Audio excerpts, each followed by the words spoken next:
من لا يتعلم من ماضيه لن يرحمه مستقبله.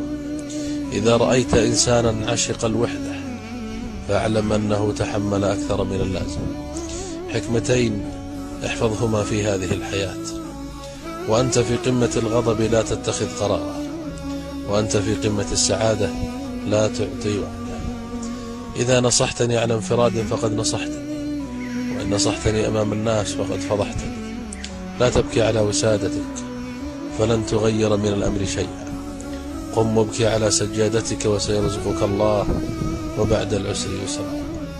تنفس بلا إله إلا الله، وعاتب نفسك بأستغفر الله، وتألم بيا الله لك الحمد، وتعجب بسبحان الله، وافرح بالصلاة والسلام على رسول الله، واحزن بإنا لله وإنا إليه راجعون، واكسر سم عينك بما شاء الله لا قوة إلا بالله، وابدأ بسم الله واختم بالحمد لله.